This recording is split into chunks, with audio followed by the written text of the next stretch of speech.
Hi, I'm Roberta Sabatini. Welcome to my blog. Today I'm going to show you how to make a very simple recipe which I've taken from a book, Learn How to Cook in 1 Week, that you can find on my website www.robertasabatini.com, and use the same ingredients of the recipe to make a beautiful table decoration. The only ingredients that we need are 500 grams of potato that I already sliced, very thin slices, one big red onion, and 4 apples. All we need to do is to slice also the apples and the onion and put everything together in the oven. First of all, we take the potatoes, we take a greased pan, and we lay the potatoes on top of the greased pan.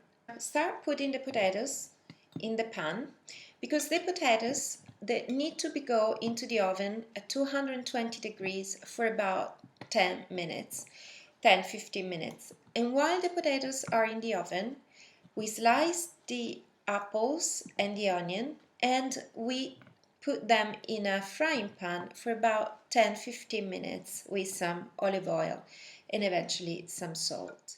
Here it is. Now I'm gonna put some olive oil on top, not much, very little, some salt, and then some fresh rosemary. And I'm gonna put the potatoes in the oven, 220 degrees for 15 minutes, just for the potatoes to soften a little bit. While the potatoes are in the oven, I'm now going to slice the 4 apples and the red onion. It has to be the red onion because the red onion has a sweet flavor, so combines well with the apple's flavor. Once they're sliced, I'm gonna lightly fry them in a frying pan. So it doesn't have to be deep frying. So just add a little bit of olive oil in a frying pan. Let the olive oil heat for a few seconds. Then first add the onions. And then after a few seconds, you add the apples and let it cook for about 10 minutes. The potatoes now are ready. I took them out of the oven, and in the meantime, the apples and the onion cooked in the frying pan, and this is how they have to look like. So I'm gonna now put them on top of the potatoes just to cover them all. For this to then bake properly, I scrambled just 1 egg. I pour the egg on top and make sure it goes all over. At the end, you can either choose to add some breadcrumbs or some Parmesan cheese. I'm adding the Parmesan cheese. You spread it all over the top and you put it back into the oven. This time you have to let the egg cook, so probably you will need another 15 minutes. Remember, you can find this recipe and much more on my book, Learn How to Cook in 1 Week, that you can find on my website. This book gives you the very basics to cook any recipe, and also at the end there is a section with several recipes, very easy and very healthy. Here I have apples, my apples. Instead of using the red onions, because they're quite big, I'm going to use the spring onions. They also look nicer. And also, because the apples are green, I decided to use green carnations and white roses. The white, they're similar to the white of the spring onions.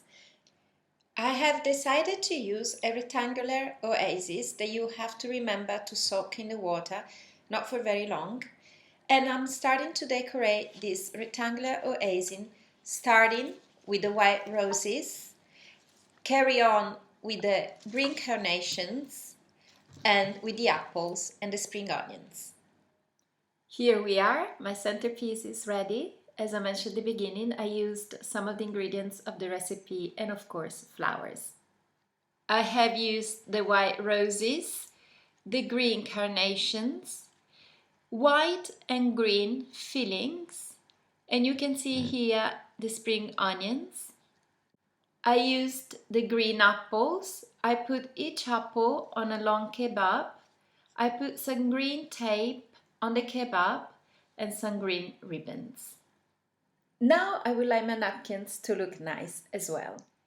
I take a green napkin and I start folding it for 6 times in this way, so that at the end I have 4 kind of waves.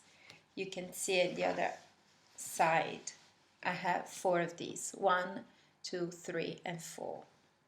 I then fold the napkin in 3 parts with 2 movements, 1 and 2. Once this is done, I open the napkin in this way. I make sure these are the same length. This other side as well. So now that we have a napkin that looks like this, I lift this up and we have this kind of shape. I use the same ribbon that I've used for my flowers composition and I put it around the napkin. I make a little knot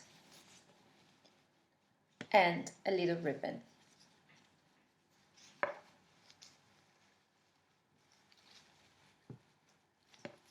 Once the ribbon is done, of course I try to do it in a nice way. I take a little rose and I put it just above the knot so that the knot cannot be seen anymore. Here how it will look like. This is how your table will look like. I hope you have enjoyed it.